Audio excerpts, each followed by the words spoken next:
घरचं दूध असेल ना तर आपण काहीतरी वेगवेगळं करतो आणि काय करायचं काय नाही. मी तर ना घरचं आमचं दूध असेल ना तर काहीतरी वेगळे पदार्थ करत असते. तर आज वेगळा पदार्थ काय केला तर आज मी बासुंदी ही केलेली आहे आणि बासुंदी करून नंतर मग म्हटलं आज दूध आहे शिल्लक तर काय करायचं. तर आज केलेलं आहे मी पनीर आणि ते पनीर ना सगळ्या दुधाचं पनीर केलेलं आहे.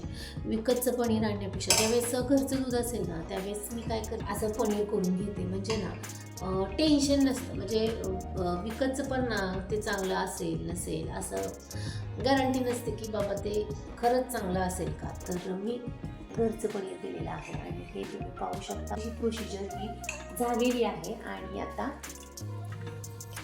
ना हे गाळून घेतलेलं आहे आणि एवढं पनीर झालेलं आहे. आता हे पनीर ना आता पूर्ण असं थंड पाण्यामध्ये धुवून घ्यायचं आणि नंतर कापडामध्ये बांधून ठेवायचं. असं पॅक बांधून ठेवायचं. त्याच्या मग आपल्याला अशा परत काय म्हणतात स्लाईस पाडायला येतात. छानशा स्लाईस होतात.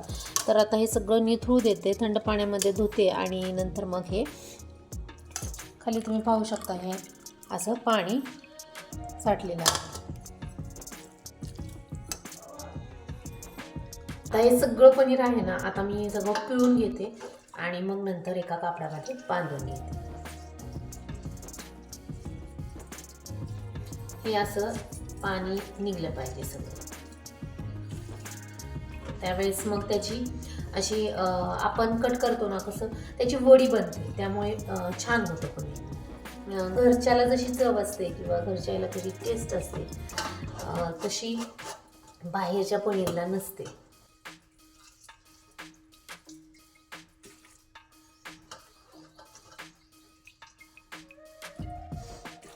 कापडामध्ये ना असं पॅक करून घेतलेलं आहे आणि पाणी गळत आहे बरं का. आणखी असं कापडामध्ये पॅक केलेलं आहे. पूर्ण पाणी ह्याचं पिळून घेतलेलं आहे आणि आता हा असा चौकोनी आकार तरी पाणी भरपूर अजून निघत आहे. तर ह्याला आता असा चौकोनी आकार येईल. हे झाल्यानंतर मी तुम्हाला आणखीन दाखवेन. ह्याची अशी वडी होईल असं ओझं काहीतरी ठेवायचं. हे अर्धा तासभर तुम्ही ठेवू शकता बाहेर आणि नंतर मग फ्रीजरमध्ये ठेवून दे.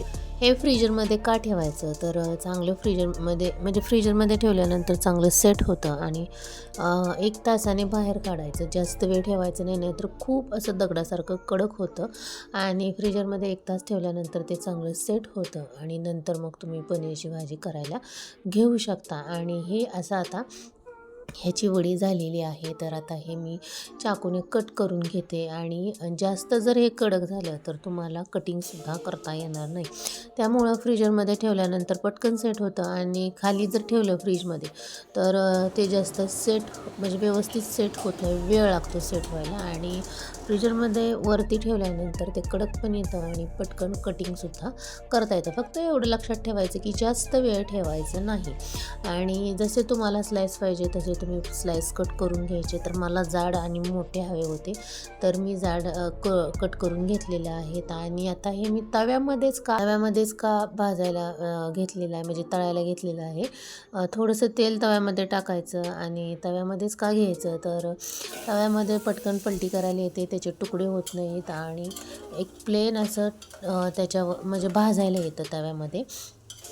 कढईमध्ये टाकल्यानंतर त्याला हलवता येत नाही. मग कढईमध्ये टाकून तुम्हाला भरपूर तेल टाकून तळून घ्यावं लागेल. तर मला तसं घ्यायचं नव्हतं तर थोडंसं तेल टाकून मी तव्यामध्ये भाजून घेतलं. नंतर मग करायला घेतला आहे जिरा राईस आणि जिरा राईस पनीरच्या भाजीबरोबर खूप सुंदर लागतो. आणि आता जे पनीर केलं होतं ना त्याचं हे दूध निघलेलं होतं खालचं पाणी, त्याचं जे निथळलेलं पाणी होतं ते पातेल्यामध्ये ठेवलेलं आहे. आणि आता ते पाणी मी कशाला वापरणार आहे तर हे मी आता हे पनीरच्या भाजीला वापरणार आहे आणि भात जो करणार आहे त्याला वापरणार आहे. तर आता हे पाणी आणि तुम्ही 2 दिवस फ्रीजमध्ये ठेवूनसुद्धा वापरू शकता. 2 दिवसात हे पाणी संपवून टाकायचं कारण जसं पनीरमध्ये भरपूर प्रोटीन वगैरे असतं तसंसुद्धा ह्या पनीरचे जे पाणी असतं त्याच्यामध्ये सुद्धा असतं. तर पनीरच्या भाजीसाठी मी आलं, लसूण, कोथिंबीर, कांदा, टोमॅटो हे सर्व इन्ग्रेडियंट्स वापरलेले आहेत. हिरवी मिरचीसुद्धा तुम्ही वाटणामध्ये वापरू शकता आणि पनीर मसाला वगैरे टाकून घेतलेला आहे आणि त्याच्यामध्ये लाल तिखट वगैरे टाकले टाकलेला आहे. कोथिंबीर वाळलेली होती तीच वाटणामध्ये बारीक केलेली आहे. जर कोथिंबीर ओली असेल म्हणजे ताजी असेल तर वरूनसुद्धा तुम्ही पनीरच्या भाजीला टाकू शकता. आता ही पनीरची भाजी रेडी झालेली आहे. जिरा राईससुद्धा रेडी झालेला आहे आणि जे पाणी होतं ना ते 2 दिवस फ्रीजमध्ये ठेवून तुम्ही वापरू शकता. पण 2 दिवसाच्या वर वापरायचं नाही. शेवटी हा दुधाचा पदार्थ आहे. आणि दुधाचा दुसरा पदार्थ काय केला होता तर मी केली होती बासुंदी आणि खूप दिवसातून बासुंदी केली होती आणि आज ठरवलेच होतं की काहीतरी दुधाचं वेगवेगळं करायचं. आणि बासुंदी आणि स्टीलची पातेली कशी गॅसवरती काळी होतात, पातळ स्टीलची पातेली असेल तर खूप काळी होतात, तसंच हे पातेलं झालेलं आहे. तर ताट रेडी झालेलं आहे.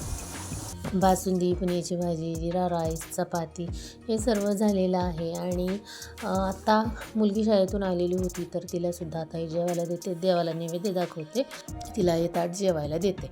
पण ती काही लगेच ताट घेणार नव्हती तर म्हटलं आधी देवाला म्हणजे ती आल्यानंतर तिचं आवरायचं करायचं तोपर्यंत मला स्वयंपाक रेडी करावा लागतो. तर रेडी स्वयंपाक झालेला होता. आता देवाला मस्त नैवेद्य दाखवून घेत. तर ती शाळेतून आली होती तर आता तिला टेस्ट पहा म्हणलं तर ती नको म्हटली. तर आता काय करते मीच टेस्ट बघून तुम्हाला सांगते. तर असा होता आजचा दिवस. आणि आज खूप दिवसातून ठरवलेलं होतं की पनीरची भाजी करायची. आणि पनीर भाजीचं म्हणजे पनीर आपण घरगुती करतो ना, घरगुती पनीर केल्यानंतर तर पाण्याचा काय वापर करायचा हे सुद्धा बऱ्याच दिवसातून वाटलं की आपण हे पाणी फेकून देण्यापेक्षा वापरलेलं फायद्याचं ठरेल. पण आज सगळ्याला हे पाणी वापरून घेतलं. चला तर मी माझा व्हिडिओ इथे संपवते. भेटूया अशाच आणखीन एका नवीन रेसिपीमध्ये, नवीन ब्लॉगमध्ये. चलो बाय.